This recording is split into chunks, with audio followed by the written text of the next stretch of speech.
Leanne, Kato, one of you will be the winner of Project Runway.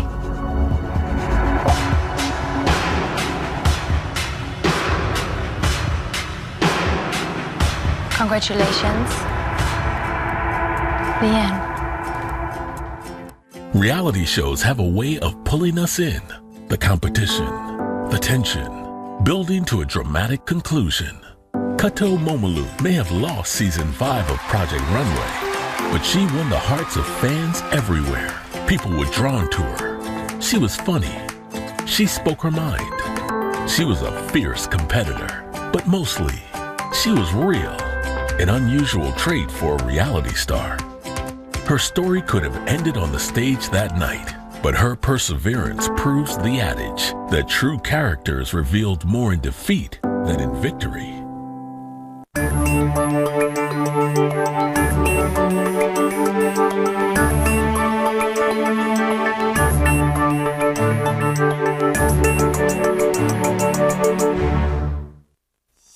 In the years following Project Runway, Korto Momolu has made an indelible mark on the fashion world. Hers is a stylistic voice that breaks through the din of the ordinary.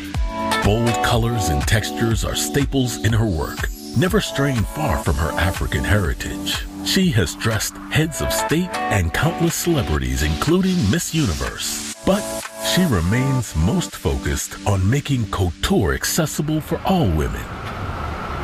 It's 4 in the morning, and Korto is beginning work on the 15th piece for her upcoming spring collection to be shown during New York's famed Fashion Week. It's the 7th day in a row, working all hours. With less than 2 weeks to runway, the pressure is on. Actually, when I start a collection, it's a little different from most designers. Depending on my mood and how I feel, I just let inspirations from what's going on in my life dictate what comes out in my clothing. Sometimes it's like magic. I don't even know what's going to happen. I just start draping and it's like magic wand hits and it's done. And I walk away and I come back and I'm like, that's what I'm going to do. This collection was kind of different. There was a lot of stuff going on and there's so much stuff in the press right now with like race relations, you know. So I did incorporate a lot of black and white with pops of color. And then somewhere along the way, my little cousin got diagnosed with breast cancer. So I incorporated a lot of pink in there, just that memory of just, you know, breast cancer. It's affected my whole life. My collection's needing more white. It's getting kind of dark with the black and white. I've incorporated this sequence that's really dark, so I think the white is gonna help lighten everything up. Like as I put it next to everything, it just adds to the yellow. It's pure, it's a clean slate. When chemo's done and you're told by your doctor, you know, you're cancer-free, you have a clean slate to start over. And when all this race tension goes away and we come with the resolutions, the clean slate for all of us to say, sorry, we've been treating each other like crap. Let's start over. Olive branch. Peace. Yellow has always been my favorite color. It's my happy color. You know, my children make me so happy, my husband, my family, my friends, my fans. Those are my little dots of yellow that always kind of ground me to a happy place. Little things that I think we forget when bad things start happening. So it's the little things that bring those yellow dots in my world. She's an unlikely tenant in this small workspace in Little Rock, Arkansas, some 5,500 miles from her native Liberia. As a little girl in Monrovia, she straddled two worlds: the city life her father's prominent government position demanded, and the peaceful farming life of her large extended family. Well, my grandfather on my dad's side had 9 wives. They all lived together. Every grandma was called grandma. We knew who my dad's mom was. She was actually the first wife, so she was the head wife in charge. They all got along. They lived in the house. They knew their position. They knew their part they had to play. And I was little, so I didn't hear about any drama that went on. But I think when you come into a situation like that, you know somebody who is wealthy is taking you and your kids, you play your position. And he was considered, you know, rich in so many ways. And his crops fed not only the villages that we were in and the surrounding, but us in the city. You know, trucks and trucks would come with stuff from the farm that we grew. The funny thing about life's dreams and ambitions is that they are yours to have, but not to control. And so often, we don't realize how everything shapes our pursuit, good and bad. Korto's success in fashion might never have happened had her family not been driven from Africa under the most brutal of circumstances. We love the music. There's some music. Usually when there's a coup, it happens overnight. They wait till the city is asleep, and then they attack. And what they do is they take over the radio station. So the first thing you're going to hear on the radio is the country's being taken over. I'm the new leader. We've already secured the mansion where the president is. No one's going to escape. They actually got my dad that time, took him to the radio station. And usually what happens is if they can't capture the president, they just have to dismantle. And thankfully for us, that's what happened. Now when you have like this second coup where you hear, we're coming to get you. You know, my dad found the first thing for my mom and my brother to get on, and then he just went to work one day, and when he left, he just kept driving until he couldn't drive anymore. He physically walked to the neighboring country. That's the only way he could leave Liberia. Otherwise, they were not going to let him through the airport. You know, he probably would have got killed trying to escape. It's scary, you know, and because of that, we're in exile. So for years, you know, it was 23 years since I had been home because we were just afraid to go back because of retaliation. Seeking refuge, the Momolus made their new home in Canada. While extreme, the move proved essential to nurturing her talent. I was always an artist from, you know, very, very little. I remember winning contests after contests in elementary school, and no one at home knew. I never went and shared it because I knew it wouldn't be celebrated. It wouldn't be like, okay, that's great, but what did you get in math? What was that math test about? You know, like, what was that reading test? Did you get your spelling right? So I just never want anybody to burst my art bubble. Like, that was my joy in life. So I was like, you know what, I'll just do what I'm supposed to do. I'm going to enjoy this, and it's going to be my secret. It's kind of like having a bag of candy and you have a bunch of kids come over and like, I'm going to hold this, and then when they leave, I'm going to eat it. Like that kind of joy. I really think your destiny's already been set. You can have a picture of what your life is going to be like in your head, but sometimes it's not going to go that way. And my first love was dance, actually. You know, I always dance, and I let it be known at boarding school that I did. So every time there was like a play or a May Day was coming up, my sister and I were actually the go-to choreographers for like dances. So we would teach dancing to like different students, and teacher said I couldn't do it. He's like, you can't be a choreographer. I'm like, why? He's like, you just can't. I was like, well, why not? Like, why can't I be one? And he didn't really know how to answer it. And I guess he just thought, like my parents did, you need to find something that's more substantial. He was one of those people. He was an angel guiding me, but at the time I hated him because I'm like, why would you kill my dream like that, you know? Sometimes we don't know when people come into our lives what they're there for. I actually started drawing clothing in high school. I don't know where it came from. I just saw something in a magazine one day. I'm like, oh, that's cool. I'll try that. And I started kind of playing with it. And my art teacher actually picked up on it. She's like, it seems like you're kind of going into like fashion design. So it kind of started that way, but I never put it together myself. And I was so young, I was 15. So to have somebody who saw something in me and was able to nurture it and help me build it up and get into, you know, making a portfolio to actually apply to design school, that was huge for me. And it was only because I was in that school under that direction. Escaping the perils of war came at a heavy price. Reports of murdered family and friends left behind were a daily occurrence. Painful as it was, Korto remained steadfast and focused on her dreams. She set her sights on acceptance to Ryerson University in Toronto, renowned for its School of Fashion and Design. I remember like the guy that interviewed me was like, your name is such a designer name. And I was like, oh, that's so cool. I have a designer name already. And I remember the school personally called me at home to tell me I got in. That's how excited they were about it. And I got off the phone and I was like jumping around, just so excited and happy and screaming. And then I just remember my parents let me calm down. They called me to the room and they just said, you know, we know you got into the school and you're happy, but we can't afford it. I know that's what we worked our whole life for, but we've lost everything. You and your sister are gonna have to work and help pay bills, you know? So I just had that really straight face and I just went to my room and I just bawled like a baby because I just felt like my life was over. I went deep into the dumps, but the one thing I kept doing was sketch. I still found time to do my art. My mom actually found my sketchbook one day and looked in it. And she came to me and she said, I really honestly didn't know you were this talented, but you really have talent. And I said, I do, and I've had it for a long time, and this is what I want to do. I want to be a designer, and now I can't do it. And she said, well, you have to have faith. I learned from watching her that it's true. You know, she's like, just keep sketching, just keep doing your thing, and I'll find a way. We'll find a way. God's going to find a way. And it did, because she met this lady at church. She showed my sketchbook to her.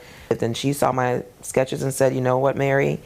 I don't think you should wait until you guys are able to put her through school. She's really talented, and the longer you wait, she can lose this. So I'll pay for her to go to school. And it wasn't just paying the tuition, but she gave me money to actually buy my supplies. So I would be 100% on the same playing field as anyone else. And that meant the world to me. And I related it to having that faith and what my mom taught me about, you know, God will make things happen for you. You just sometimes have to wait. It might not always be perfect, but if you just hold on, he'll come through. And that's been my whole life. So I can't just sit and say it's something I read in the Bible. You know, most people question Christianity, but it's something I've witnessed my entire life. And those things aren't mistakes. It's God.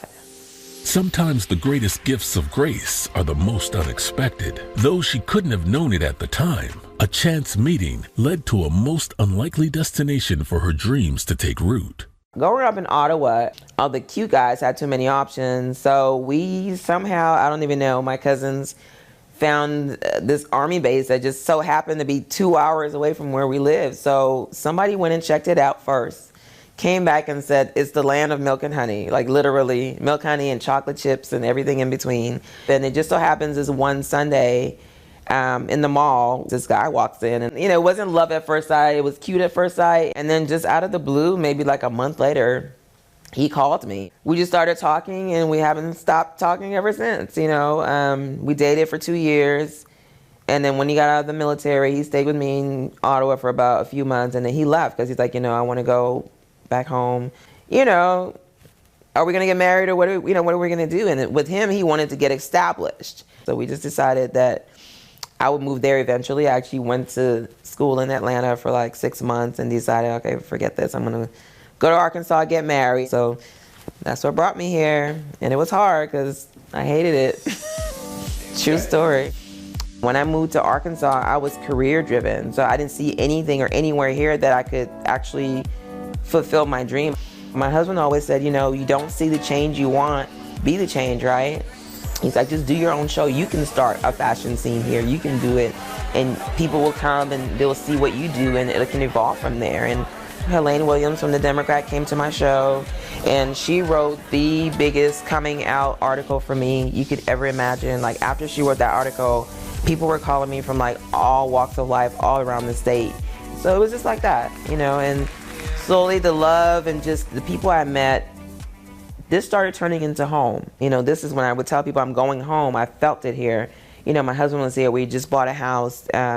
We just had our first daughter. So this was turning into home. And that love started coming for here, you know, where I would defend Arkansas if somebody was to say anything like, oh, you're so country. I'm like, country is as country does. And I started saying y'all instead of saying a. You know, and I fell in love with the place because I felt safe here. It's like this calmness when you get off the plane. It's just like, get me out of this airport in 3 minutes, be in the car in 5, be home in 15. You can't beat that. The collection is rounding into shape. 20 new pieces go from imagination to the dress form in just a couple of weeks. All the while, she still carves out time to coach her daughter's dance team and keep up with an ever-increasing schedule of fashion events. Amazingly, none of this would be possible if not for one simple leap of faith. I've always been a fan of Project Runway. I actually remember watching the very first episode while like breastfeeding my daughter.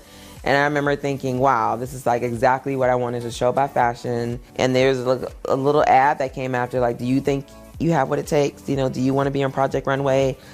I went, you know, stood in line on the streets just like they do for American Idol, and people came out and would check out your work and eliminate some people out of the line. I remember there was this guy who had like Vidal Sassoon hair and he was just like, just prancing. I'm like, don't come over here, honey, because you don't want none of this. You know, so he came and he looked through my book and he's like, okay, you're good. I was like, that's what I thought.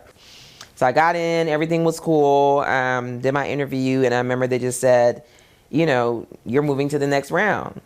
In my head, I was on the show. I didn't realize there were like 35 other rounds to go through. So I just started praising Jesus and jumping up and down and crying. I made it through all the steps. And the final step was they took the top 25 designers to LA in front of like the real producers, like who were you going to see every day shooting the show. And there was like a whole 25 of them sitting in front of you, and they asked you different questions. I just basically wanted to tell them, you know, I've been chasing this dream my whole life, and I'm 33 and I'm still chasing it, and I feel like this is, you know, the platform I need. But I said, but hold up a sec, I'm not gonna be, you know, twerk my neck like this, and you know, that typical stereotypical black girl. I said, I'm African, I'm somebody's wife, I'm somebody's mom, and my parents watch this. Even though I'm 33, they'll whip my butt if I act a fool on TV. So if that's who you're casting, I respectfully decline, you know. So I think they appreciated me being real. Yeah, it was a great experience. It was cool to me how easy I was able to transform into that world. I get letters, people are like, you know, I always loved you on the show. You know, you just stood for who you were, and you weren't afraid to be, you know, your big hair or just your body type. You know, I stood up for so many different things. I'm like, I'm going to speak it. If I get kicked off, I get kicked off. But I think it kept me on because it was just a breath of fresh air, you know. Competing on Project Runway was a grind. 6 straight weeks of sequestration. No phone, no books, no TV or internet. And most importantly, no contact with her husband and baby daughter back home. From 6 a.m. to 1 a.m., the cameras rolled and microphones stayed hot until lights out. Investing so much physically and emotionally only to come up just short was painful.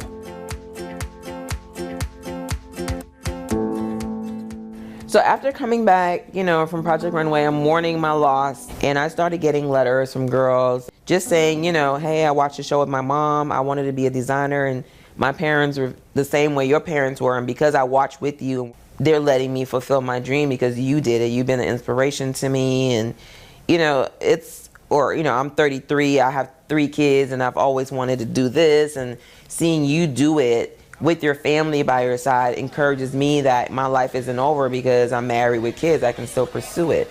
So it was cool that being who I was and just being real about it and saying I make no excuses for it enabled other people to say the same thing. Sometimes you need someone to say it first. And that kind of made this thing of losing go away. You know, my phone started ringing, and that meant more to me than, you know, winning and the $100,000, because over time I felt like I would gain more. You know, so many people approach me to do so many things. You know, a friend of mine, Jamie Davidson, who owns the Trevero line that's in Dillard's, you know, just happened to be, you know, in a good relationship with them. He was able to approach me about doing an accessory line with Dillard's. And we did handbags and jewelry inspired by my original works. And that was huge for me to be right off Project Runway into a major retailer. Awesome. You know, and then the same thing with, you know, Alice Walton and her foundation looking for a designer, which they could have called anybody, you know, but they knew that my aesthetic was making clothes for all women, all different shapes and sizes. And that was huge, you know, to say that my art is constantly moving through that museum right now in the form of ties or uniform or jackets or whatever. So that's huge. Several years after her appearance on Project Runway, producers of the show came calling again. They were pulling together the best and most popular contestants from previous seasons for Project Runway All-Stars.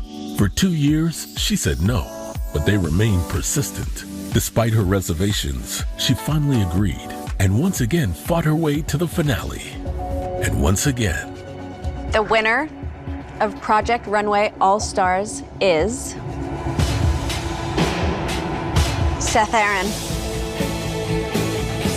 Congratulations. I'm second place again. It is what it is. I'm going to keep moving because that's what I do. I fall, I get up. With her reality star career behind her, Korto focused more and more on building her brand and paying forward her many gifts. So many people have given to me, and I haven't been able to physically pay them back. There's always that one person that stands up for you to give you an opportunity. And I think when you can't thank those people, you give forward to other people. You know, being able to go to Liberia, the gist of it was to really just teach women and children the skill of sewing and design and helping them to, you know, make money using those skills. Because what people don't know is that during the war, they kill off the men. That's the first source of killing the family. You kill the head of the family and what's left? Women and children. And these women don't know how to, you know, keep their homes. So teaching them this skill and then seeing another African woman, a Liberian woman specifically, doing what they're being taught makes it real. And I make it seem like you can really do it because I'm doing it. It was emotional because nothing looked the way it used to. You saw little fragments of things that were familiar, but when you saw what the destruction did to the country and the city, it was tough. You know, I think the toughest point for me was, you know, we went to this orphanage.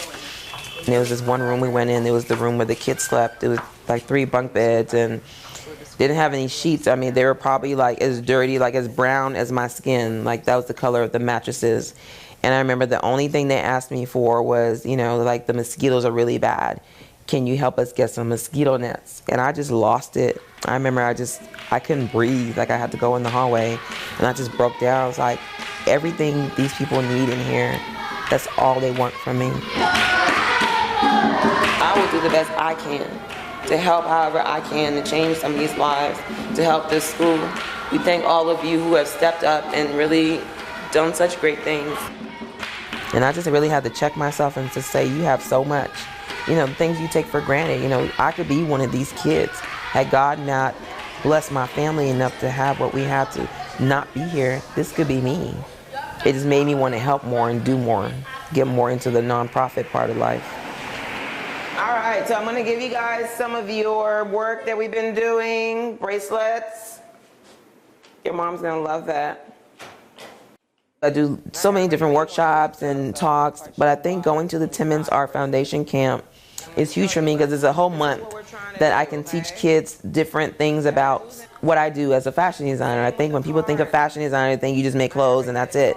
But I try to relate them in all the different ways that somebody who actually sews on a machine affects their life from the moment they wake up to the moment they go to sleep. And I think once I bring it into their eyes that way, they get it. Like, wow, a fashion designer, you know, had something to do with my bed covers and my sheet. And we have to, you know, hopefully get kids back into using these things because we need them in our lives, you know.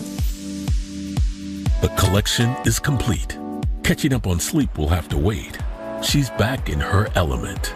This is New York Fashion Week. I think when you do a fashion show, there has to be like a head. And everybody has their positions, what they do, but everyone needs direction. And no one can give direction but the designer. At my show, when everything's falling apart, when we don't have bags and there's an extra model, the makeup and hair is not done, and we have an hour to the show and I feel like everything's falling apart, I still have to look like this. You know, me saying that I design for every woman has always been like a bad thing in the industry because, you know, in fashion, small less is best.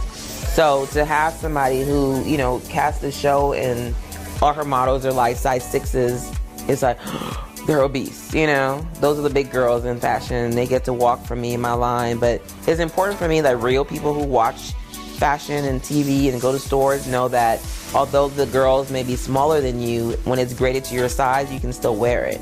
Because in the real world, most girls look like me. They're size 10 and up.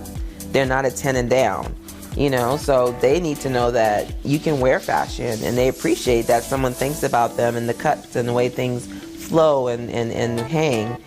Because at the end of the day, if you can't sell your work because only a size 2 and 4 can wear it, why do it? The show is over. Another successful collection is behind her. Inspiration for the next will come soon enough. For now, it's time to go home. I think the number one question I always get is, why are you still there? Why were you there in the first place? But why are you still there now? You know, people just assume you've been on television, you've met all these different celebrities, you're living this life, like this place doesn't reflect where you should be. And I'm thinking to myself, well, God brought me here, you know what I mean? Like, I don't know what the path is. I never imagined coming here or living here, but for whatever reason, coming here is what changed my life to do the things that I'm doing now. I don't feel like had I stayed in Canada or if I went to Atlanta or LA, I would have taken that path. So coming here was that path. You know, I needed to meet this particular man who would understand who I am in my life, to move here, to be grounded, to be able to do the things that I do. Because most people who do the things that I do would be way more arrogant and way more superficial. And I think living here keeps me grounded. The fashion industry is full of larger-than-life characters. Many spend years crafting personas to set themselves apart from the crowd. That's not Korto Momolu. For all her gifts, perhaps her most enduring is self-awareness. She knows what she is, and what she is real. Sometimes you just have to take what God gives you. If second place on this show is what I'm supposed to be, and I look at where it's got me in life, I'll be third place. Winning to me was being able to live my life and live all the joys and being able to expose myself and my family to so many things that I wouldn't have been able to do had I came in 5th or 6th. You know, so coming in second, yeah, I wanted the prize, but when I look at everything else I got, I do it all over again and finish second.